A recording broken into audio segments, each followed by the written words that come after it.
mastering. It's often referred to as the dark art. Why? Because there's like a subtlety to it. And to some people, that subtlety gets way more heavy handed than others. This is why, depending on the mastering engineer that you have working on your stuff, it can be helpful to the mix or it can be very, very harmful to the mix. It all depends on how that mastering engineer treats this specific song.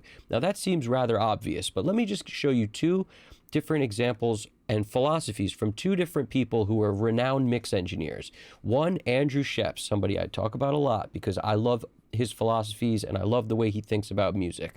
Andrew Scheps, his way of working is he will deliver his mix as loud as it needs to be for him to feel right about it. In other words, he's not relying on the mastering engineer to do anything in terms of volume to make it feel the way he needs it to feel. He's sending it to them where they could just transfer it from one medium to another, and then that's enough. Totally flat.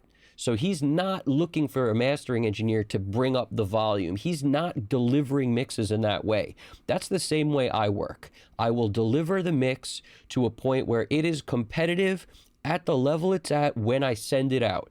And that is, in my opinion, my favorite way to work because it doesn't rely on a mastering engineer to do what they're going to do in order to make the mix at level, at volume, because I've run into several situations where mastering engineers will take the life out of my mix or make it way too loud or limit it way too much, any number of things. And keep this in mind, when I'm mixing, I am not relying on my limiter to make things louder. I'm mixing into that stuff, but my limiter sits, just making sure I'm not clipping things, and I'm never increasing the makeup gain on the limiter by several dB in order to get things loud. It's just all built into how the mix is and through the use of parallel compression. And the way I use parallel compression is very, very similar to the way Andrew Scheps uses it, which is why when I get done, and if you haven't seen my clean loud mixes video, check that out because that really explains what he's doing. It's a misconception that he just has one parallel bus that he sends stuff to called the rear bus, and that's what he's using to make stuff louder. It's way more like the way I describe it in that video. And he's described it the same way I described it. It's just not as maybe detailed as the way I described how to do that same thing. So check out that video if you haven't seen it already. I'll link to it at the end.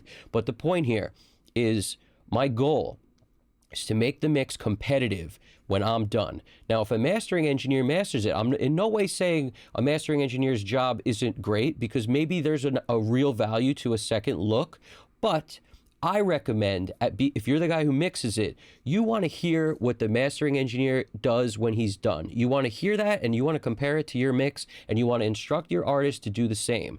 Because on a number of occasions, I've had the artist tell me that they prefer mine better and how come. And the reason is because not every mastering engineer is created equal. And some of them make things sound worse than the mix because they push things too hard. And this is all dependent on the person you use. That's why as a mixer, it doesn't hurt to develop a relationship with a mastering engineer who understands your work, your workflow, and how you mix. Because if you get a mastering engineer that has a relationship with the artist and they always work together with the artist, that guy could be saying that, your mix is too loud and take off the limiter. And then you'll say, I don't have a limiter. And this is the exact conversation Andrew Scheps had. So just check this out. I want to show you two different philosophies because there's the Vance Powell philosophy also. And I love Vance Powell. I love his work.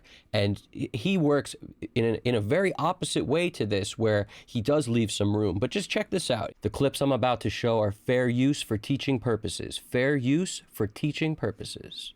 My mixes are super, super loud, that I know. And just the nature of the way my mixes come together with the parallel compression and things like that, they always end up around the same level. What that level is, I don't know. It's too loud for most mastering engineers. They complain.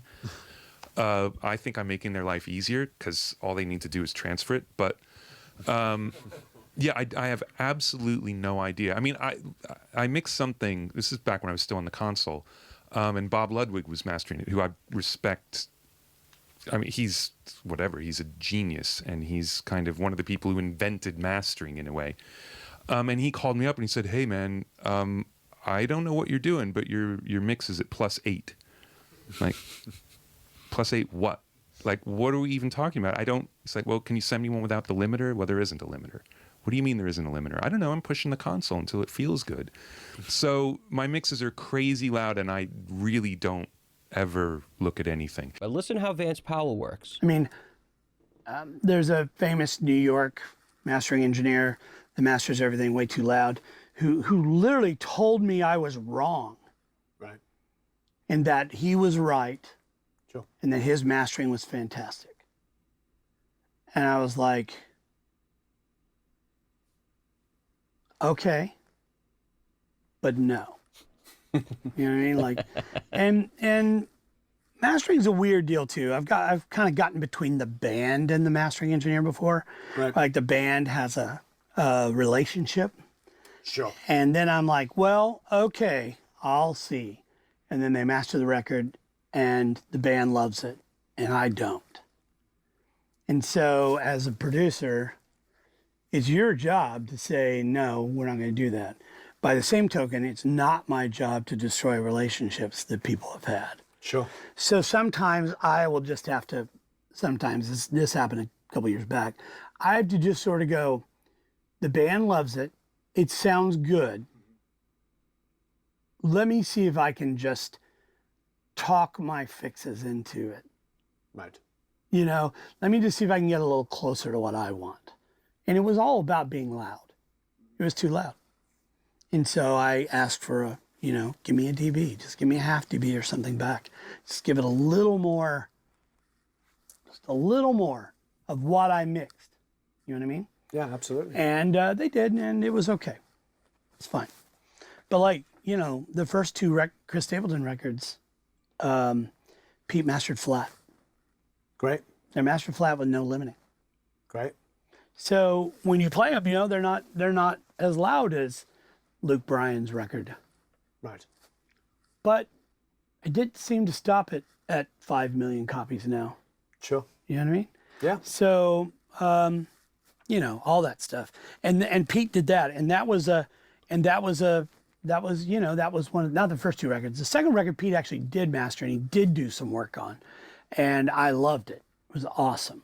Third record he mastered flat because Chris fell in love with the CD I gave him in his car. That's what I have on Traveler. You know, we mastered it and he was like, when I put this CD, my CD, the CD you gave me in my car, it feels totally right all the time. But when we mastered it now, it feels too much of some of these things. I don't know how to explain it. He said, can we just make the record this CD? Mm-hmm. And that's what we did. And Pete was great about it. You know, he did do a little bit of, you know, he did his work, he did his stuff, but basically he honored that thing. And so, you know, that's one of those deals. I'm not a guy who masters everything, who mixes everything all the way open. In other words, like someone who's mastering tracks for me are going to get them just like it came off a tape machine, because often they are. Mm-hmm. So they're not coming to them at +12 or +14 or +16 if 18 dB is 0. You know what I mean? Yeah. They're not coming to them at, you know, 5 below 0, 3 below 0, or, you know, I'm letting the mastering guy have some. You know, I'm allowing him to make his money. And that to me is how it should be, but that's not how it is, and it's fine. Everybody's their own thing. Let's just unpack a little bit of what he said. So there's some truth to what Vance is saying, I think, if you're working with mastering engineers that are at that level. But if you're working with a friend who just started doing it or something, be wary that they could be messing up what you did and all the work in your mix. And you got to sort of be the ears that your artist, you know, may not be really in tune with if they just always think, because this is common, artists think that no matter what the mix sounds like, by mastering it, it will always be better. And that always concept is something that it's like you got to really let them know that they could actually make it worse. Mastering doesn't mean it's better now. It means someone else imparted their creative opinion. It could be a benefit or it could be a negative. That depends on the person who worked on it. Also, notice what he said. his mixes, Vance Powell, are usually going to a mastering engineer with room so that the mastering engineer has room to make his money. That being said, working on Chris Stapleton's record, he wound up just the way he sent them in, that's how it got put out on a record. So there's like a logic to this too, where it doesn't always benefit the song to be making everything so much louder. There's a lot of times where it's making it worse. You understand? So like you have to really look at volume as it should only be you should only be looking at volume as a way to decide if it feels better this way. Just by increasing the volume doesn't mean the mix is going to now be better. It doesn't mean the song sounds better because it's louder. None of that's really relevant, especially in today's world where the bar on where everything gets lowered is like, it makes everybody the same. It puts us all on the same playing field. No matter how loud your stuff is, it comes down to that average LUFS, on all these digital platforms. And that's where everyone streams music the most. That's where music gets heard the most. So there's like there's so much to unpack in this understanding, but the way I like to view this is you are in control of the way this thing sounds, unless you then leave the ability for someone else to come in and control that. So I prefer to maintain the control over the mix itself and make it sound as great as possible. And if I have a good relationship with a mastering engineer and he tells me something, that it could come down a little, maybe I'll take a second look at what I did and see if maybe it should come down a little bit. And then, because in other words, we're both working for the same goal at that point. Don't have so much emotional stake in what you're doing that you refuse to listen to reason. You have to always be willing to consider the possibility that what you did may need to be changed. And that's why having a good relationship with a mastering engineer is actually so valuable, because that second look from somebody whose opinion you trust could be very, very helpful.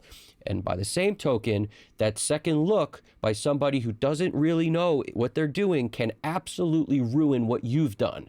So you always have to stay involved until the thing is done. And artists will appreciate this from my experience, all right?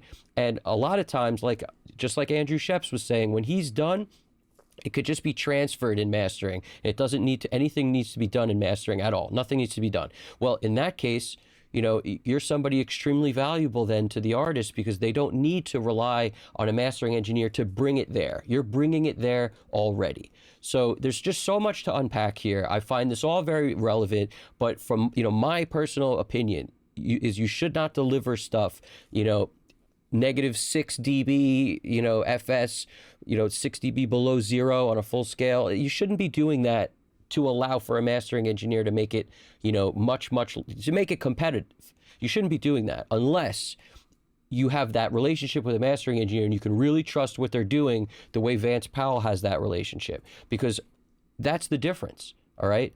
Don't be relying on the guy to bring it there and make it great if you don't really know who that is and how they work. That could go bad very quickly. So again, this is all my opinion. I'm sure you guys have yours. I'd love to hear what that is. Throw it in the comments section. Subscribe if you haven't already. My name's Evan Jaffe. This is Custom Cut Studios. You guys got this. Take it easy.